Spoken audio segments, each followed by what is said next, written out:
What's up everyone? A huge Big Brother betrayal that most of us probably saw coming from a mile away. Plus the veto results send havoc into the house. We've got so much to talk about, so welcome to your live feed update. Right before we get started, if you are new around here, make sure to hit the subscribe button. I'm here all summer and fall long to deliver you all the updates of what's going on in the Big Brother 27 house. So if you want to stay up to date with everything that's going on, make sure to hit the subscribe button. I'm also covering Amazing Race and Survivor, which is coming up next week. Very excited about that. And I'm also covering the current season of The Challenge, Vets and New Threats. I'm also going to ask you all to hit the like button. It takes all of 0.2 seconds just to click that little thumbs up down there. It's free. It's free as well. Just hit that little like button and each single one helps me out more than you even know as a smaller content creator with that crazy YouTube algorithm. And one more thing, folks. I do put a lot of time and effort into these videos. So if you feel like buying me a coffee or supporting me in any way, shape or form, please consider leaving a super thanks in the comment section below or hitting up my PayPal link in the description and sending me something there. But without further ado, let's get to the update. Alright gang, come on in, sit yourselves down. We've got a little bit of an update today. I'm not going to lie to you all and say it's a big one because we're at that time in the season where things are starting to slow down a lot. But it's a juicy one nonetheless, even though there's only like a couple things to talk about. Veto. This is the big talking topic of the last few days. I can officially reveal that Morgan won the power of veto, so a massive congratulations to her. And what's been brewing in that house is Morgan basically saying to Vince, I can't believe you wouldn't target Lauren. Why aren't you targeting Lauren? Pick me, pick me, pick me, pick me. She didn't say that, but she might as well have been. And then you've got Lauren on the other side of things where Vince tries to approach Lauren and say, it's the best thing for mine and your game that you go on the block. It's absolute insanity. This is the only way we can do it. It's the only way we can do it. This is how we show people that we're not working together. This is good for your game. This is good for your game.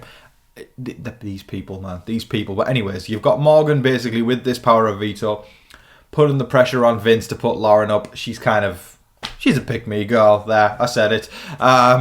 She really just wants to be the one chosen by Vince because she doesn't like Vince's attention going in two different directions. But also, this is a product of Vince's gameplay.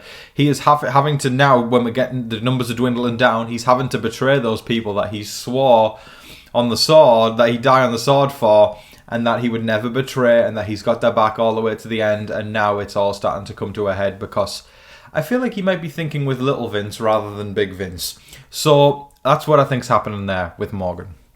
Poor Kelsey and all of this, jeez. But yeah, he basically sat Lauren down and she's crying her eyes out. And listen, I'm an empath and I didn't like to see Lauren cry at all. But I'm also a live feed updater. That's not to say we can't have empathy, because we can. But what I'm looking at is somebody who has completely thrown her own game away for Vince. And I actually think it's kind of poetic that Vince is the one to put her on the block. And I would hope that this is going to be a wake-up call, right? Because this is what he said before. Because we haven't got to the actual veto results yet. Because he was going back and forth all night saying, Lauren, do you know what? I'm not going to put you on the block. And then he goes, I am going to put you on the block. And then she cries and cries some more. And Lauren actually said, it really feels like two ultimatums. Because we've got Morgan obviously saying, if you don't do this, I don't trust you anymore. If you don't put Lauren up, I don't trust you. And then you got Lauren on the other side saying, if you put me up, I don't trust you anymore. I am not your ally anymore. But I'm going to tell you the craziest thing. I truly believe that whether or not she was going to be put on the block or not, I still think Lauren would come crawling back to Vince. She has played a terrible game this season. That's one man's opinion. I'm sure other people have got different opinions, but as far as I go, if I was to have to sit down as your live feed updater and rank everybody this season in terms of gameplay, Lauren would be in the back half with most of the pre-jurors, and I feel like that says a lot. She doesn't know how to play for herself, and then to see those tears come out it was like that moment of realisation.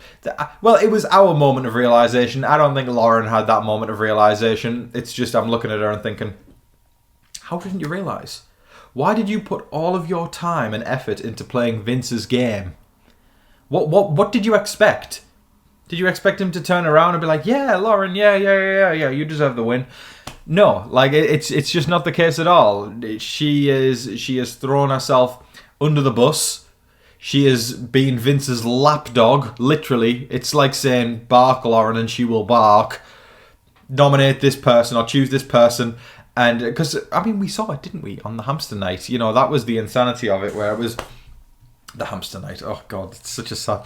But, no, but like, genuinely, when Lauren will say, I'm not doing this person, and then Vince is like, do this person, and she's like, okay, I'll do this person. Absolute insanity. Literal lapdog mentality. So... to see these tears, it's sad, but it's also like, come on, really, like you didn't wake up. It's harder for. Of course, I feel sorry for her, but it's harder for me to feel as sorry as I would for somebody who's been playing their ass off and has been betrayed by somebody in a shock moment. Because this one, it's not a shock at all. But we need to talk about the actual veto ceremony. Morgan decided to use the power of veto on Ava, meaning that Ava has made it to the final 6. A massive congratulations to her, but Vince had to decide who to put up as the replacement nominee. And he decided to nominate a very trusted ally and lapdog, Lauren. I really hope that this is the wake-up call for Lauren to make her go, oh, he doesn't have my back. I've been playing the game for him. I haven't been playing the game for myself. But the sad reality of it is, I don't think I have enough confidence to even say that that's going to be the case. She did state before that if you put me up, I'm not going to be your ally anymore. It's 2 ultimatums. He got 1 ultimatum from Morgan and 1 ultimatum from Lauren. And whether or not Lauren's going to follow through with that ultimatum is another story. But I think the headline of this one is that Vince chose Morgan over Lauren.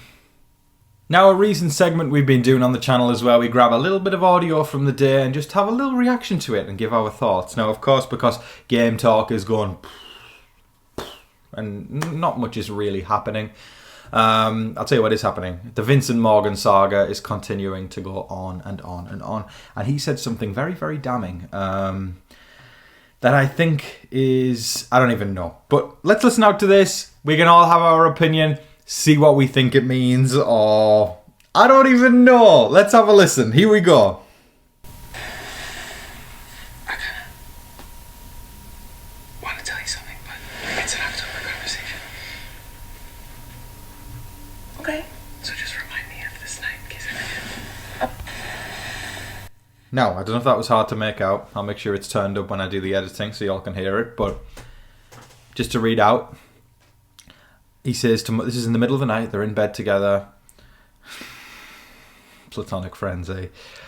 Vince says, I kind of want to tell you something, but it's an October conversation. So, remind me of this night, in case I forget. A lot of people are theorising that maybe this is the night that Vince feels like he fell in love with her.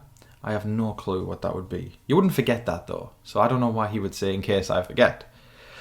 But... there's definitely more than meets the eye with these two, because it is literally like watching a bickering couple go back and forth, and we're breaking up, now we're making up, now we're breaking up, now we're making up, and apart from there's no make-up sex because there's a body divider between the two of them, and her toes are at his head and his head is at her toes, and because to ensure their bodies don't touch, there is a body pillow beside them on the bed.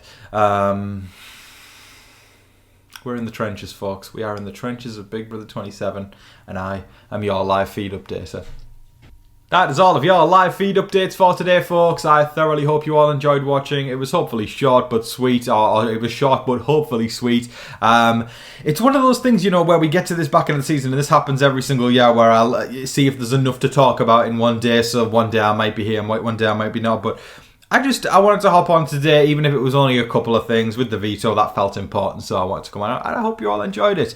It's starting to feel like that back end, though, isn't it? Where it's just like, a little bit. There's still some juicy stuff, but again, This happens every year. Things slow down. But we've got one super thanks, so I want to read that out. And it's from the lovely Verna Thompson. And it's very, very generous. Thank you so much, Verna. Verna says, my husband and I love watching your daily updates and cannot wait to see your coverage of Amazing Race and Survivor. I am so freaking excited to be covering those. I kind of dipped out of Survivor in the new era, but I'm ready to throw myself back in ahead of 50, so I'm looking forward to that. An Amazing Race. I've never watched all of the seasons, but every single bit of Amazing Race I've seen, I've loved. So I'm really ready for that one. Very, very excited. And with it being all Big Brother contestants, what isn't it to like? Very, very excited for that, and knowing the contestants going in, that's going to make it a hell of a lot more fun. So thank you so much, Verna, to you and your husband. I hope you both have an amazing day. I'm sending a big hug to you both. I hope you both have a great one. Thank you so much for supporting the channel. I'm also going to remind everybody that the PO box is still open and it's not the end of the season just yet. So get your postcards in, get your packages in, because we want to make this next mail video one to remember. It's going to be as good as what you guys put into it or what you guys send. So if you want to have a wow moment in the video or a shock moment of me opening something, then get your packages and postcards in now, folks. I would love to hear from you with the address on screen right now. But that's all we've got time for today, folks. I thoroughly hope you all enjoyed watching, and I hope that you're all staying safe, staying positive, and staying healthy out there. And remember to be kind to one another. But in the meantime, please don't forget to like, share, comment, subscribe, do all of that wonderful stuff. But until your next live feed update, I've been your host, Tom Vasey. Good night.